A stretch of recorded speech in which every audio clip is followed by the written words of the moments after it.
पहलगाम दहशतवादी हल्ल्यानंतर भारत आणि पाकिस्तान यांच्यातील तणाव शिगेला पोहोचलाय. भारत-पाकिस्तान युद्धाच्या चर्चा असताना दोन्ही देशांकडून जोरदार शक्ती प्रदर्शन होत असल्याचंही पाहायला मिळतंय. दोन्ही देशांमध्ये कोणत्याही क्षणी युद्धाला तोंड फुटण्याची शक्यता आहे.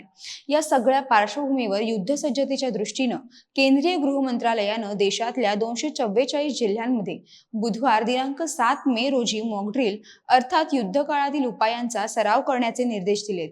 या 244 जिल्ह्यांमध्ये महाराष्ट्रातल्या 16 ठिकाणांचाही समावेश आहे. या सरावादरम्यान संभाव्य हवाई हल्ल्यांचा इशारा देणाऱ्या सायरनचा सराव तसेच कोणत्याही प्रकारच्या हल्ल्यावेळी स्वतःचा बचाव कसा करायचा या संबंधी सुरक्षिततेच्या दृष्टीनं नागरिकांना प्रशिक्षण दिले जाणार आहे.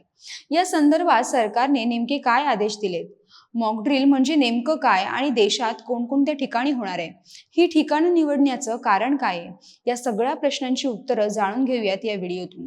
नमस्कार, मी अनिशा डोंगरे आणि कॅमेऱ्यावर आहेत साक्षात सावंत. केंद्रीय गृह मंत्रालयानं भारतातील सर्व राज्य आणि केंद्रशासित प्रदेशांना उद्या म्हणजेच 7 मे रोजी मॉक ड्रिल करण्याचे आदेश दिलेत. जम्मू काश्मीरच्या पहलगाम मधील दहशतवादी हल्ल्यानंतर भारत आणि पाकिस्तानमधील वाढत्या तणावाच्या पार्श्वभूमीवर हा निर्णय घेण्यात आलाय. केंद्रीय गृह मंत्रालयाच्या general fire services, civil defence आणि home guard and civil defence directorate जनरलने 5 मे रोजी मॉक ड्रिलचे आदेश दिलेत. हे आदेश देशातील सर्व राज्य आणि केंद्रशासित प्रदेशांच्या मुख्य सचिवांना पाठवण्यात आलेत. या आदेशात केंद्रीय गृह मंत्रालयानं देशभरातील 244 सूचीबद्ध जिल्ह्यांमध्ये नागरी संरक्षणाचा सराव आणि मॉक ड्रिल करण्याच्या सूचना दिलेल्या आहेत. नागरी संरक्षण कायद्यानुसार केंद्रीय गृह मंत्रालयाला असे मॉक ड्रिल आयोजित करण्यासाठी राज्यांना सूचना जारी करण्याचा अधिकार आहे.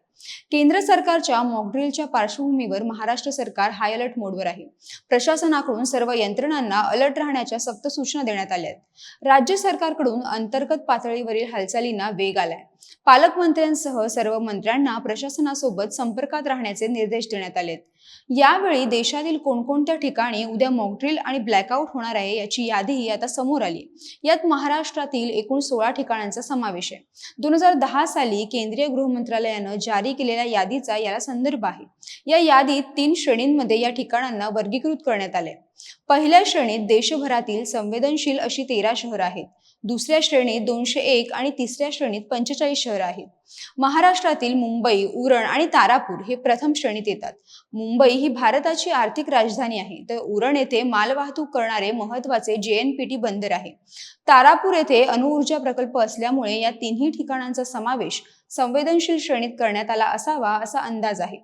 दुसऱ्या श्रेणीत महाराष्ट्रातील ठाणे, पुणे, नाशिक, रोहा धाटाव नागोठाणे, मनमाड, सिन्नर, थळवायशेत, पिंपरी चिंचवड, तर तिसऱ्या श्रेणीत औरंगाबाद, भुसावळ, रायगड, रत्नागिरी, सिंधुदुर्ग या ठिकाणांचा समावेश आहे. आता मॉक ड्रिल म्हणजे नेमकं काय आणि या मॉक ड्रिल मध्ये नेमकं काय होणार आहे हे समजून घेऊयात. मॉक ड्रिल म्हणजे युद्ध सराव.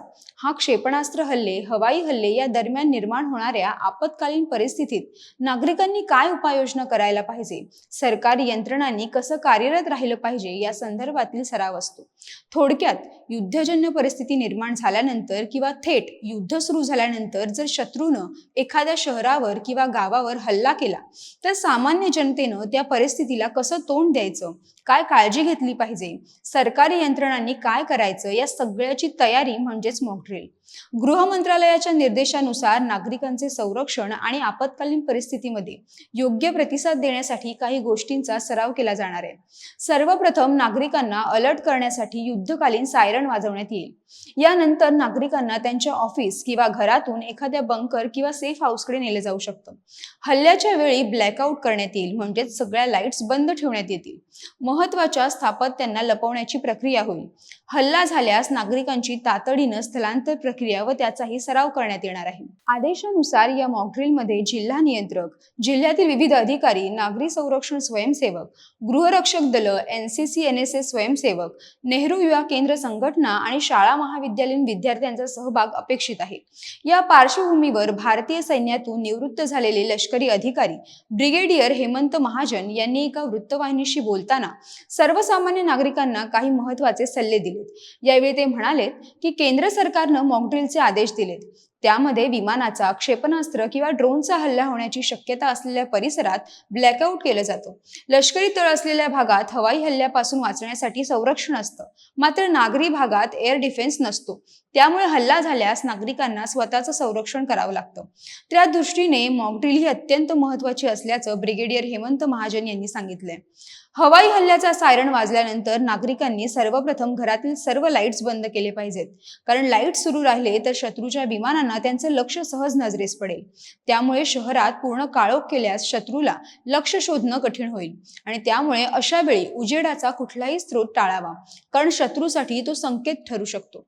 घरातील लाईट्स बंद केल्यानंतर नागरिकांनी इमारतींमधून खाली यावं आणि पार्किंग एरियामध्ये जमावं, जेणेकरून आजूबाजूस हवाई हल्ला झाल्यास नागरिकांना कोणतीही दुखापत होणार नाही.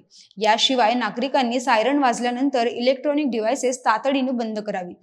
जी इलेक्ट्रॉनिक उपकरणं बंद करता येत नसतील त्यांच्यावर काळजीपूर्वक लक्ष ठेवावं. याशिवाय हवाई हल्ल्यात कोणी जखमी झालं तर त्यांच्यावर प्राथमिक उपचार करून त्यांना तातडीनं रुग्णालयात कसं पोहोचवायचं याचा सराव मॉकड्रिलमध्ये केला जाईल. प्रत्यक्षात अशी वेळ आल्यास लोकांनी अचानक घाबरून जाऊ नये यासाठी मॉकड्रिल ही अत्यंत महत्त्वाची असल्याचं ब्रिगेडियर हेमंत महाजन यांनी सांगितलंय. यावेळी त्यांनी वृत्तवाहिनीशी बोलताना 1971च्या भारत-पाक युद्धातील एक प्रसंग सांगितलाय. त्यावेळी ते म्हणालेत की पाकिस्ताननं भारतावर हवाई हल्ला केला होता.